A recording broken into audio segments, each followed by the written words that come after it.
Welcome back to HF Coins World. If you're fascinated by rare coins, hidden treasures, and the incredible stories behind America's most collectible currency, you're in the right place. Today, we're uncovering the secrets of the 1971 Kennedy half dollar, a coin that many people overlook but that still holds surprises for collectors. So grab your favorite coin, sit back, and let's begin another exciting journey into the world of numismatics. Have you ever picked up an old Kennedy half dollar and wondered if it was just another 50-cent coin, or the beginning of a story that most people have completely overlooked? It's easy to assume that a coin from 1971 couldn't be anything special. After all, millions were made, and for decades they quietly disappeared into drawers, old piggy banks, and forgotten family collections. But sometimes, the coins that everyone ignores end up becoming the ones collectors spend years searching for. And the 1971 Kennedy half dollar has more twists than most people realize. Before we get to the rare varieties that have surprised experienced collectors, there's one piece of history you need to know, because without it, this coin doesn't make nearly as much sense. To understand why the 1971 Kennedy half dollar matters, we have to travel back to the late 1960s. The Kennedy half dollar had already become one of America's most recognizable coins after its emotional debut in 1964, following the assassination of President John F. Kennedy. People weren't just spending these coins, they were saving them. They represented history, patriotism, and remembrance. But something changed as silver prices continued climbing. The U.S. Mint had already reduced the silver content in earlier Kennedy half dollars, and by 1971, another major change arrived. For the first time, regular circulation Kennedy half dollars were struck with no silver at all. Instead, they were made from a copper-nickel-clad composition. It marked the beginning of a completely new chapter in the series, making 1971 a true turning point. Now, here's where many people make a mistake. They hear no silver and immediately assume every 1971 Kennedy half dollar is only worth face value. That couldn't be further from the full story. While most circulated examples remain common, collectors aren't simply looking for silver. They're looking for condition, rarity, striking quality, mint varieties, and unexpected errors. Sometimes those factors matter far more than the metal inside the coin. The Philadelphia Mint produced more than 155 million Kennedy half dollars in 1971. And unlike later years, these coins carried no mint mark. Meanwhile, the Denver Mint struck well over 300 million coins marked with the familiar D. On paper, those numbers sound enormous. So why do collectors still search through rolls of these coins today? Because quantity doesn't guarantee quality. Imagine opening an old family coin jar that's been sitting untouched since the early 1970s. Among the worn coins, one Kennedy half dollar catches your eye. Its surfaces still flash with original mint luster. The details on Kennedy's hair remain crisp. The eagle on the reverse appears unusually sharp. Suddenly, what looked ordinary begins to feel different. That's exactly how many exciting discoveries begin, not in treasure chests or hidden vaults, but in ordinary homes where coins have rested for decades. Condition is one of the biggest factors affecting value. A heavily circulated 1971 Kennedy half dollar usually sells for around face value or a small premium. But coins preserved in exceptional mint state grades can become dramatically more desirable. High-grade examples with outstanding eye appeal are far scarcer than their original mintage numbers suggest because most entered circulation immediately, accumulated wear over the years. Finding one that looks almost exactly as it did when it left the mint is much harder than many people expect. And then there are the varieties. Collectors often examine 1971 Kennedy half dollars under magnification, searching for doubled lettering, die cracks, die chips, repunched design elements, and other mint-made characteristics. These varieties aren't present on every coin, and not every unusual-looking mark adds value. In fact, it's important to distinguish true mint varieties from damage that occurred after the coin entered circulation. That difference can mean everything. Experienced collectors take their time, compare details carefully, and rely on trusted references before reaching conclusions. One of the most talked about areas of the 1971 series involves double die characteristics, identified on certain examples.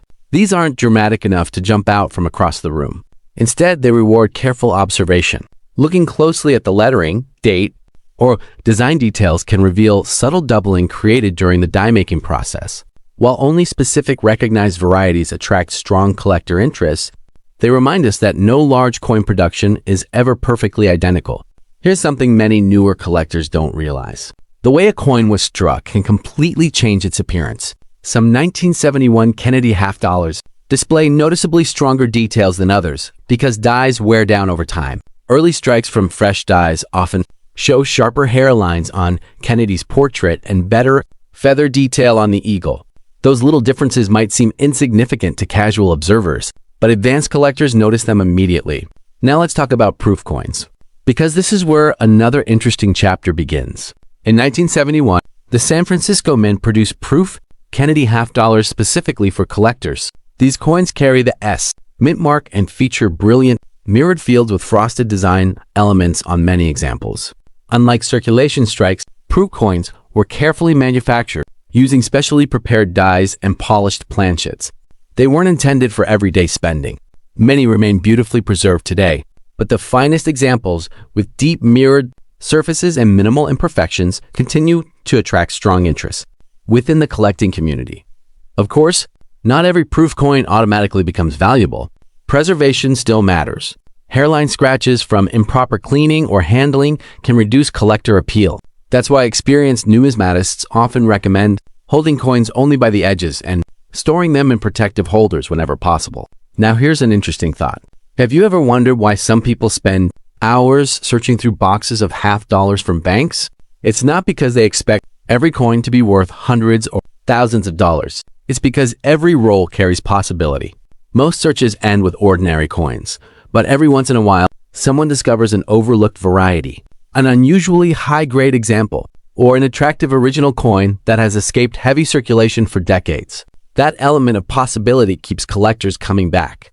The market for Kennedy half dollars remains especially strong in the United States because the series connects history, nostalgia, and modern collecting. Many Americans remember receiving these coins from parents, grandparents, or local banks. Others enjoy assembling complete date and mint collections. Some focus exclusively on high-grade registry-quality coins. Certified by respected grading services, each collector approaches the hobby differently, creating demand across multiple price ranges.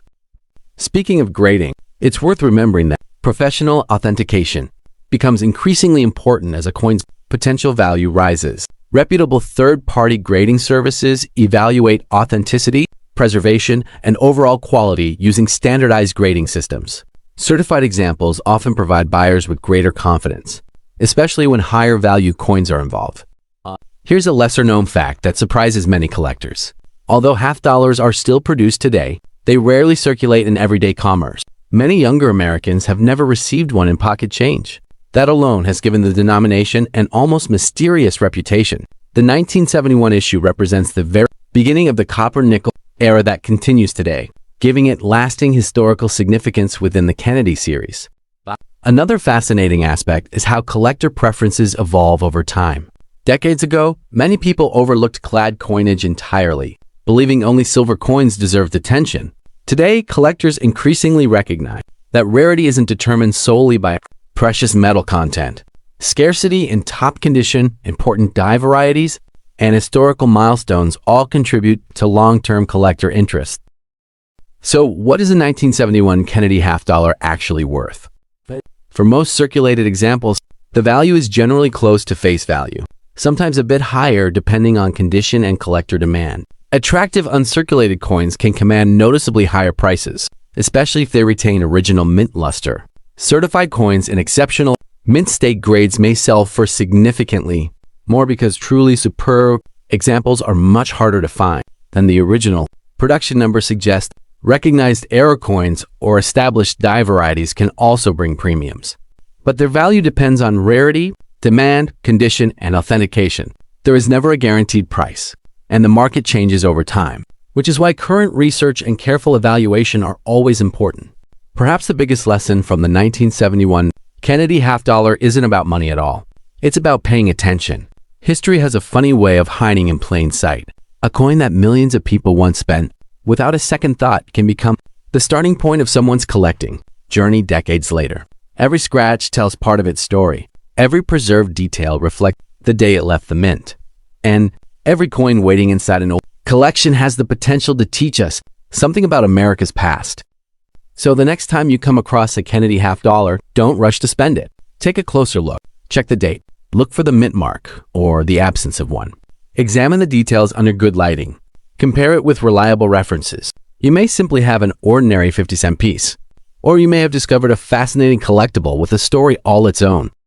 If you enjoyed exploring the history and hidden details behind the 1971 Kennedy half dollar, make sure to subscribe to HF Coins World for more original coin stories, collecting tips, and fascinating discoveries from American numismatic history.